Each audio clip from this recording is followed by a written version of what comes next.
Je fais attention à chaque projet, à chaque personne et à chaque lieu, à chaque matériau que j'utilise, autant que je le peux.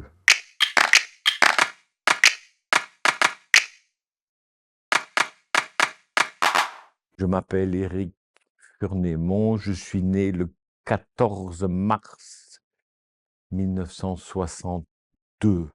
Mon métier est architecte et poète et compositeur. Depuis le lendemain où je suis sorti de l'école, c'est- c'est-à-dire en fin juin 85. Je pense bien que je commence à construire le jour après. De tenter à chaque projet, oui, donc entre parenthèses, moi j'ai le souhait très profond d'individualiser chaque projet. Ça, c'est très clair. Ça veut dire aimer les lieux, aimer les gens et faire attention à ce qu'on fait. Mais oui, organique, c'est le bon mot, indépendamment de la forme. Il ne s'agit pas de faire des patates. Ils le sont tous. Si je considère que ce n'est pas important, je ne le fais pas. Donc la question formulée comme ça peut difficilement répondre que c'est celui-là plutôt que celui-là, plutôt que celui-là, puisque je fais attention à chaque projet, à chaque personne et à chaque lieu, à chaque matériau que j'utilise, autant que je le peux.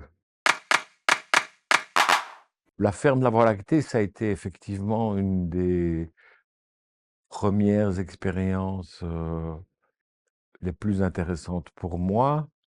D'abord parce qu'il s'agissait d'agriculture biologique, plus encore d'agriculture biodynamique qu'on connaissait très peu à l'époque, euh, et de fermiers qui prenaient un très grand soin de leurs animaux. Et ils avaient des Highlanders, qui sont des énormes vaches avec des très très très grandes cornes comme ça.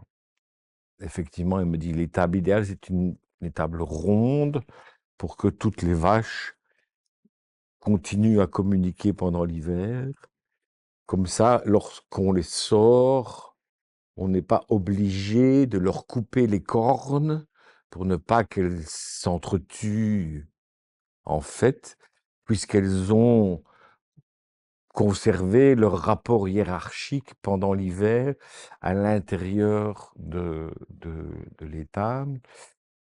Je lui ai dit, écoute, une étable ronde. Et donc, j'ai trouvé une espèce de compromis ovale avec une pente gauche construite en mélèze qui permettait à toutes les vaches de continuer à se regarder pendant l'hiver. Donc, faire de l'architecture pour éviter que les vaches ne deviennent folles et s'entretuent. Ouais. Je pense que il n'est pas possible de répondre à la question des enjeux de l'architecture pour les 30 prochaines années, alors que l'on assiste à la fin d'une civilisation. Si ce n'est qu'à prendre ça en compte à l'intérieur de son travail. Pour moi, l'enjeu principal, il est là. C'est-à-dire, est-ce que ça vaut encore la peine? Comme on disait, pourquoi bâtir encore? Alors, est-ce qu'on continue ou est-ce qu'on arrête? Je me pose très souvent la question de savoir si je dois continuer, ça vaut encore la peine de rajouter une construction en plus sur la planète, comme s'il n'y en avait pas assez. Et donc c'est la profondeur de l'attitude qui est en jeu